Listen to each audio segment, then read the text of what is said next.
कहानी की शुरुआत में यूक्रेन की जगह को दिखाया जाता है जहां पर में मकोइला नाम का एक आदमी छोटी सी झोपड़ी में अपनी बीवी के साथ रहा करता था। दोनों अपनी जिंदगी में बहुत खुश थे। मकोइला की बीवी आर्ट्स ड्राइंग किया करती थी। वो लकड़ी को तराशकर चीजें बनाया करती थी। वो लकड़ी का एंजल फरिश्ता बनाकर मकोइला की बाजू पर बांध देती है। मकोइला पास वाले स्कूल में मैथ पढ़ाया करता था। वो अपनी साइकिल से बच्चों को पढ़ाने जाता था। मकोइला के घर में कोई भी इलेक्ट्रॉनिक की चीज नहीं थी। जब वो स्कूल में होता था तो ब्रेक के वक्त टीवी पर न्यूज देखा करता था। ऐसे ही एक दिन वो टीवी पर न्यूज देखता है कि रशिया में लोगों को मारा जा रहा है और रशिया यूक्रेन पर हमला करके उस पर कब्जा करना चाहता है। अब ये खबर सुनने के बाद मकोइला अपनी क्लास में बच्चों को पढ़ाने चला जाता है, जहां पर वो बड़े ही प्यार से बच्चों को पढ़ाया करता था।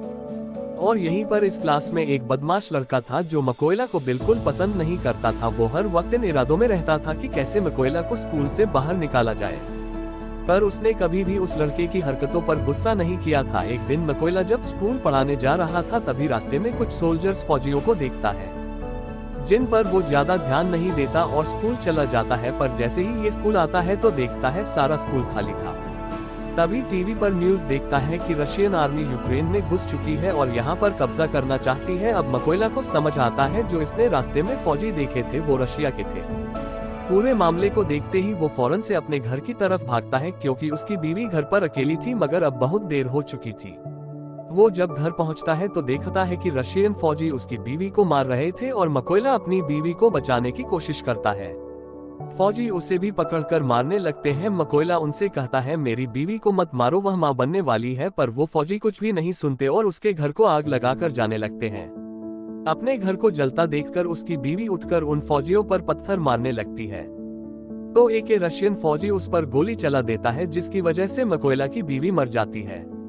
मकोइला अपनी बीवी की लाश के पास बैठकर बहुत रोता है। तभी यहाँ यूक्रेन के फौजी आते हैं तो उसकी पहचान लेने के बाद उसकी बीवी की मौत पर बहुत अफसोस कर रहे थे और उसकी बीवी के लिए कब्र खोदकर मकोइला से कहते हैं कि अपनी बीवी को यहाँ पर दफना दो। अब मकोइला अपनी बीवी को दफना कर अपने घर को देख रहा था। रशियन फौजियों ने उसकी बीवी को भी मार दिया था और उसके घर को भी जला दिया था, इसलिए अब वो बदले की आग में जल रहा था। वो रशियन फौज से बदला लेना चाहता था, इसलिए अब वो यूक्रेन के फौजियों से कहता है कि प्लीज मुझे भी आर्मी में शामिल कर लो, मैं भी फौजी बनना चाहता हूँ। ये सुनकर वो फौजी मकोइला को अपने साथ ले जाते हैं।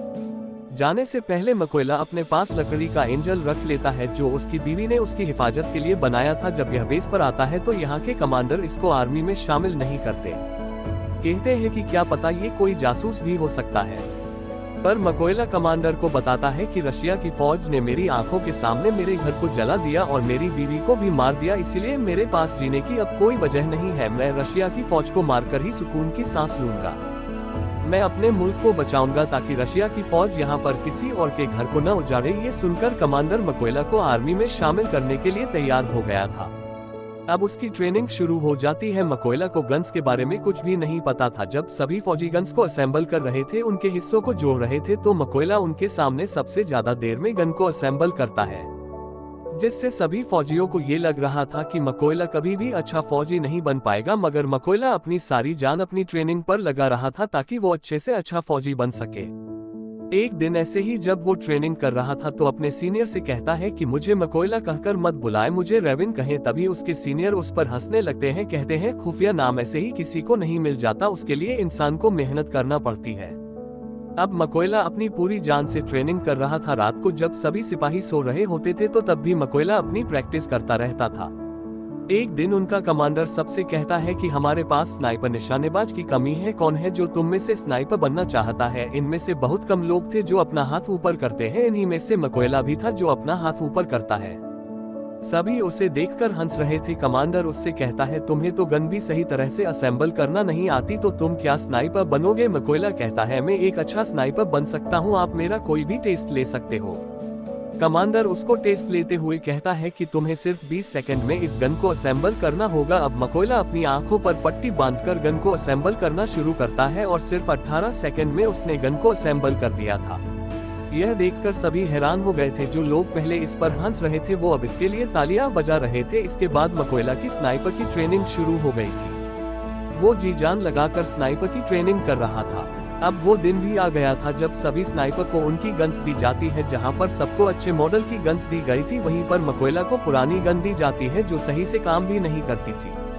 अब मकोयला अपने सीनियर से कहता है कि मुझे भी नई गन चाहिए, तो उसका सीनियर उसे गुस्से से जवाब देता है, कहता है कि पहले तुम्हें खुद को साबित करना होगा कि तुम एक अच्छे स्नाइपर हो, तभी तुम्हें नई गन दी जाएगी।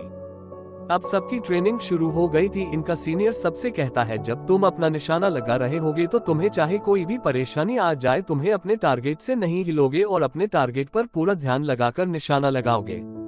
सीनियर सभी के पास बारी बारी जाता है और सबके पास गोलियां चलाता है। जो भी स्नाइपर जरा सा भी गोली लगने के डर से हिलता है, उसको ट्रेनिंग से बाहर कर दिया जाता है।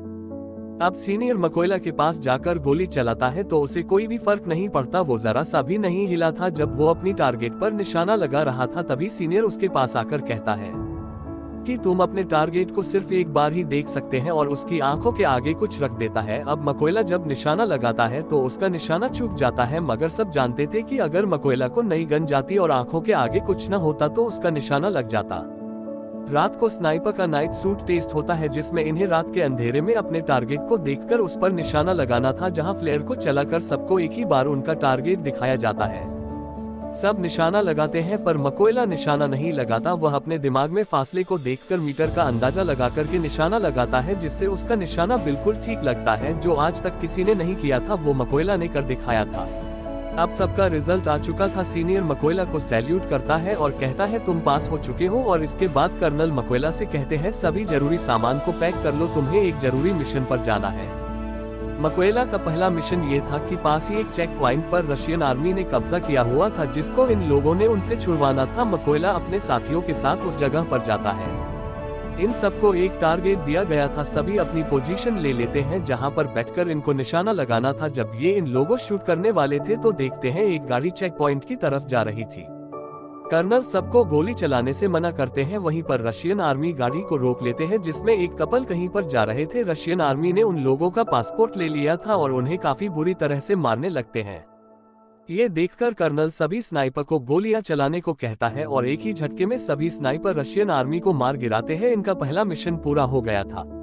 ये सभी खुशी खुशी अपने बेस पर वापस आते हैं। जब मकोयला अपने बाकी साथियों को देखता है तो वहां पर कोई भी नहीं था। उसे पता चलता है कि वह दूसरे मिशन पर है। मकोयला को ये भी पता चल गया था कि उस मिशन में इसके बहुत से साथी भी मारे गए हैं और उन सबको एक ही रशियन स्नाइपर ने मारा है, जो रशियन आर्मी का सबसे बेहतरीन स्नाइपर है। कुछ दिन के बाद इनका दूसरा मिशन भी शुरू हो गया था। ये सभी उस जगह पर पहुंच जाते हैं जहां पर रशियन आर्मी कब्जा करने वाली थी। सबसे पहले मकोयला हर जगह पर अपने साथियों के साथ बॉम्ब लगा देता है और फिर घास में छुपकर रशियन आर्मी का इंतजार करने लगते हैं। कुछ वक्त के बाद रशियन आर्मी उधर आने लगी थी, तभी मकोयला देखता है उन रशियन फौजियों में मकोयला का एक स्टूडेंट भी था, जो स्कूल में इसे परेशान किया करता था। ये वही बदमाश लड़का था और अब वो रशियन आर्मी में शामिल हो चुका था। जैसे ही कर्नल इन्हें शूट करने का कहता है, मकोयला थोड़ा सा घबरा गया था, क्योंकि ये अपने स्टूडेंट को मारना नहीं चाहता था। पर फिर भी ये अपने सभी जज्बातों को साइड पर रखकर गोली बॉम्ब वाली जगह पर चला देता है, जिससे बहुत बड़ा धमाका होता है, जिससे सभी रशियन फौजी मारे जा चुके थे। बाद में कर्नल मकोयला के पास आते हैं तो पूछते हैं, तुम क्या सोच रहे थे? मकोयला बताता है कि रशियन फौजियों में मेरा एक स्टूडेंट भी था। कर्नल कहते हैं कि वो उस लड़के ने चुना है कि वो के गद्दारों में शामिल हो गया, इसीलिए तुम्हें उसके लिए बुरा मानने की जरूरत नहीं है। इसके बाद ही ये वापस बेस पर आ चुके थे। अब कर्नल ज्यादातर अपना वक्त अब मकोयला के साथ ही गुजारते थे, क्योंकि अब कर्नल पूरी तरह से मकोयला पर यकीन करने लगे थे। कर्नल मकोयला को बताते हैं कि मेरी 2 बेटियां हैं और उन्हें नहीं पता कि मैं आर्मी में कर्नल की पोस्ट पर हूं। उनको मैं ये कहकर आया कि मैं बहुत बड़ा बिजनेस करता हूं और मेरी बीवी ने भी मेरी बेटियां को नहीं बताया। मकोयला भी अपनी बीवी की आखिरी निशानी कर्नल को दिखाता हुआ काफी दुखी हो जाता है। अब इसके बाद फिर से ही अपने अगले मिशन पर निकल पड़ते हैं। ये लड़ाई काफी बड़ी थी। सभी स्नाइपर छुपने के लिए गहरी खोदते हैं और उसमें अपनी पोजीशन ले लेते हैं। ये यहाँ पर इसलिए आए थे क्योंकि इन्हें पता चल गया था रशिया के कुछ फौजी यहाँ पर कब्जा करना चाहते हैं। यहीं पर कर्नल भी मकोयला के साथ थे। तभी यहाँ पर मकोयला देखता है उनमें फौजी भी था जिसने इसकी बीवी पर गोली चलाई थी। वो मकोयला के बिल्कुल निशाने पर था। वो कर्नल से पूछता है, क्या मैं इस पर गोली चला सकता हूँ? कर्नल कहता है नहीं। मकोयला फिर पूछता है, क्या मैं इस पर गोली चला सकता हूँ? क्योंकि वो अपनी बीवी का बदला लेना चाहता था और मकोयला का तो मिशन यही था कि वो अपनी बीवी का बदला लेना चाहता था। वो खुद पर कंट्रोल नहीं कर पाता और उस फौजी पर गोली चला देता है। पर इसके बाद रशियन आर्मी को इनका पता चल चुका था। कर्नल मकोइला से कहते हैं ये तुमने क्या किया, और तभी एक स्नाइपर कर्नल को शूट करके उसे भी मार देता है। सभी रशियन फौजी इन पर बॉम्ब फेंकने लगते हैं। मकोइला कर्नल की लाश को बेस पर ले आया था। वो बहुत ज्यादा दुखी था क्योंकि उसकी गलती की वजह से कर्नल मारा जा चुका था। मकोइला ने अब ये कसम भी खाई थी वो स्नाइपर को कहीं से भी ढूंढ लाएगा, पर कर्नल की मौत का बदला जरूर लेगा। इसलिए अगले मिशन के लिए अकेला ही निकल जाता है। उसको स्नाइपर की जगह के बारे में भी पता चल जाता है। वो अपने टारगेट को फिक्स करके एक स्नाइपर को मार गिराता है। वहाँ पर एक स्नाइपर मकोइला पर गोली चला देता है, जो उसको लगती तो नहीं, पर वो जख्मी हो गया था। लेकिन स्नाइपर को भी मकोइला ने मार दिया था।